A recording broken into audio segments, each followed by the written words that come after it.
महाराष्ट्रातील लाखो सिंधी समाजापुढे दशकानुदशक एकच प्रश्न, हे घर खरंच आपलं आहे का? पण आता लाखो सिंधी कुटुंबियांना याचं उत्तर मिळणार.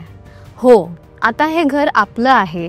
महाराष्ट्र सरकारनं जाहीर केलेली विशेष माफी योजना 2025 सिंधी समाजासाठी एक नवा विश्वास घेऊन आली आहे. या योजनेअंतर्गत सिंधी विस्थापितांचे पट्टे नियमित करण्यात येणार आहेत. सिंधी समाजाच्या राज्यात एकूण 30 वसाहती आहेत. नागपूर, जळगाव, मुंबई इथे या वसाहती आहेत. या वसाहती कायदेशीर नव्हत्या, त्या सर्व वसाहती कायदेशीर होतील. त्यासाठी सरकारने सिंधी विस्थापितांसाठी विशेष धोरण राबवलंय.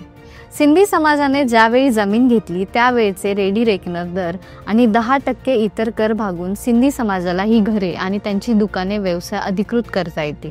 त्याचवेळी महाराष्ट्रातील सर्वात मोठा कॅम्प असलेल्या उल्हासनगरसाठी मात्र महाराष्ट्र सरकार वेगळं धोरण आखणार आहे. सिंधी समाजाला मिळालेला हा मोठा दिलासा आहे. पण तुम्हाला प्रश्न पडला असेल, हा सिंधी समाज इतकं वर्ष महाराष्ट्रात राहतो तर त्यांच्यावर ही वेळ का आली आहे?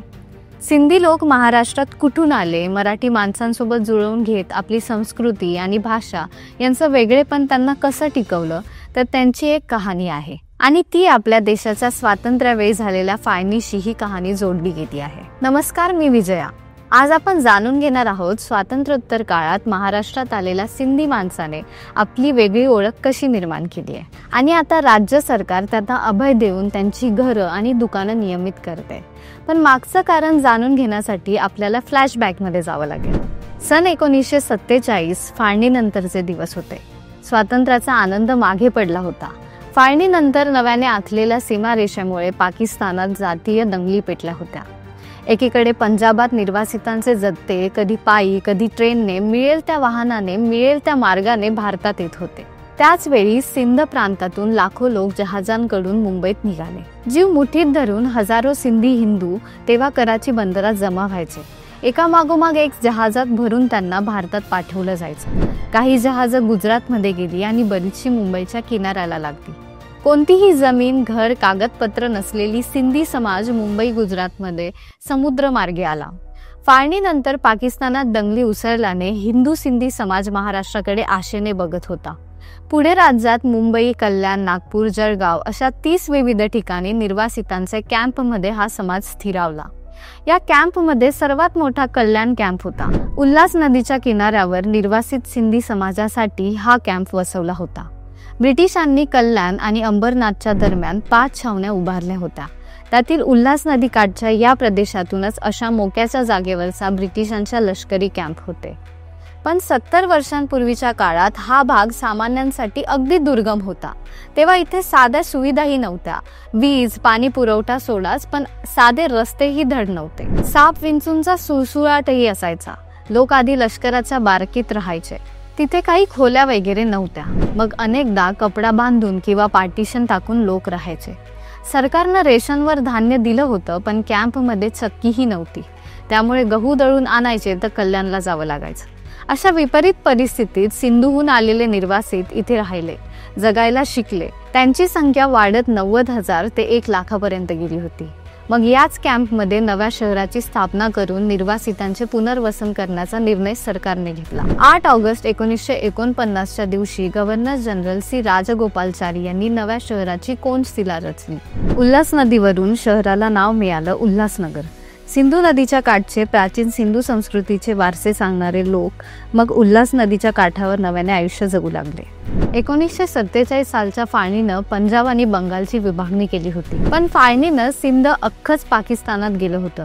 त्यामुळे सिंधी लोकांना स्वतंत्र भारतात आपली म्हणावी तशी जमीन राहिली नव्हती. साहजिकच भाषावर प्रांतरचनेत सिंधी भाषकांच्या वेगळ्या राज्याचा प्रश्नच आला नाही. पण उल्हासनगरच्या रूपानं सिंधी समाजाला स्वतःचं शहर मिळालं. इथे त्यांनी आपली भाषाच नाही तर आपली संस्कृतीही टिकवून ठेवली. उल्हासनगरचे सिंधी लोक प्रामुख्याने हिंदू धर्माचं पालन करतात.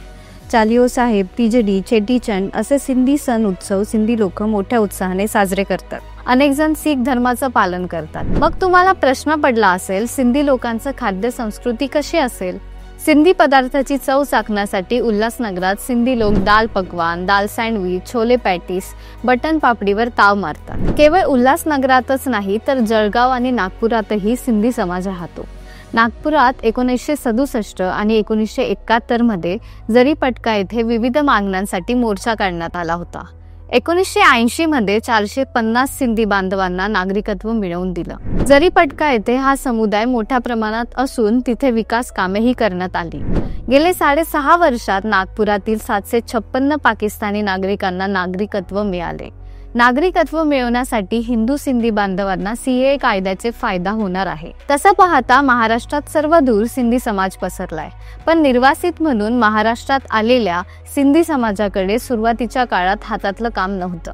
पण मेहनत आणि कष्टाच्या जोरावर आज हा समाज उद्योग व्यवसायात अग्रेसर झाला आहे. उल्हासनगर शहरातील सिंधी समाज यांचं मोठं उदाहरण आहे. लोकांनी अगदी लोणची, पापड बनवणं असेही उद्योग सुरू केले. घराघरात चॉकलेट, गोळ्या, बिस्किट, लॉलीपॉप बनवले जायचे. मुंबईला जाणाऱ्या लोकल ट्रेनमध्ये आणि काही ठिकाणी दारोदार फिरून हे पदार्थ विकले जायचे. सिंधी लोक नव्या व्यवसायात उतरले आणि एक एक बाजार तयार होत गेले. नायलॉन, प्लास्टिकच्या पदार्थांची निर्मिती, जीन्सची निर्मिती याबाबत उल्हासनगर हे देशातले प्रमुख शहरांपैकी एक बनलं. याच उद्योगी वृत्तीतून उल्हासनगरमध्ये एक मोठी इंडस्ट्री उभी राहिली. पण यातूनच उल्हासनगर बनावट वस्तूंसाठी बदनामही झाला. मुंबई परिसरातल्या बोलीभाषेत उल्हासनगरी हा शब्द बनावटासाठी समानार्थी म्हणून वापरला जाऊ लागला. पार्लेचं परेल, भारताचं भरत अशा नावाची कॉपी केली जायची. पण असो तरीही याच उद्योगामुळे आसपासच्या परिसरातील लोकांना रोजगारही मिळाला.